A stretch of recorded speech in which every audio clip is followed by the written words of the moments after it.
ഈ പെട്രോളിയം മന്ത്രാലയത്തിന്റെ പോസ്റ്ററിലെ വീർ സവർക്കറിന്റെ സാന്നിധ്യത്തെ വിമർശിക്കാമായിരുന്നു. പക്ഷേ ഇന്നത്തെ സ്വാതന്ത്ര്യദിന ആഘോഷത്തിന് ചെങ്കോട്ടയിൽ ഉണ്ടാകണമായിരുന്നു. എന്തുകൊണ്ടുണ്ടായില്ല? രാജ്യത്തിന്റെ സ്വാതന്ത്ര്യത്തെ അല്ല, RSSനെ കുറിച്ച് പറയുന്നത് നേരത്തെ അപ്പോൾ ഈ പ്രസംഗം അയച്ചു കിട്ടിയിരുന്നു രാഹുൽ ഗാന്ധിക്ക്.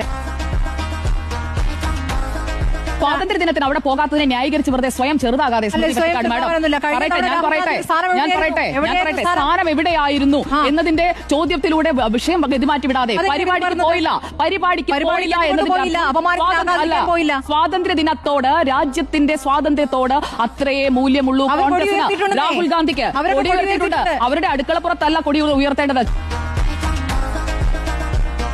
രാജ്യത്തിന്റെ ദേശീയാഘോഷം ലോകം മുഴുവൻ കാണുന്നയിടം ചെങ്കോട്ടയാണ്. അവിടെ വരാതെ മാറിയിരുന്ന് കുറ്റം പറയുന്ന, കൊതിക്കറിവ് തീർക്കുന്ന കോൺഗ്രസിന്റെ ആരോപണങ്ങളെ ആ വിലക്കുറവോട് കൂടി തന്നെ രാജ്യം കാണുകയുള്ളൂ. എന്തുകൊണ്ട് പങ്കെടുത്തില്ല? ആ ചോദ്യം ആവർത്തിച്ച് ചോദിക്കുന്നുണ്ടല്ലോ. എന്തുകൊണ്ട് പങ്കെടുത്തില്ല? മാഡം പറയുന്ന ഉത്തരവൊന്നും രാഹുൽ ഗാന്ധിയിൽ നിന്ന് കണ്ടില്ല. ഈ എക്സ്പോസ്റ്റിലും എല്ലാത്തിനും ഞാൻ എടുത്തു നോക്കി. അല്ലാത്തതിനൊക്കെ മുട്ടിന് വീഡിയോ ഇടുന്ന BJPക്കല്ല, ജനങ്ങൾക്ക്. എന്തുകൊണ്ട് പങ്കെടുത്തില്ല? ആരാണ് ജനമെന്ന് താങ്കൾക്ക് അറിയില്ലേ? രാജ്യത്തെ പൗരന്മാർ. അതാണ് രാജ്യത്തെ ജനമെന്ന് പറയുന്നത്.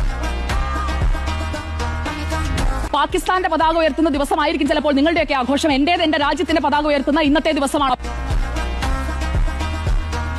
ഞാൻ പൂർത്തിയാകട്ടെ. എന്തായാലും ഇന്ന് പലതവണ മാഡം നിങ്ങൾക്ക് പറയണമെങ്കിൽ നിങ്ങൾ പറഞ്ഞോളൂ, അല്ലെങ്കിൽ ഞാൻ പൂർത്തിയാക്കാൻ എന്നെ അനുവദിക്കണം.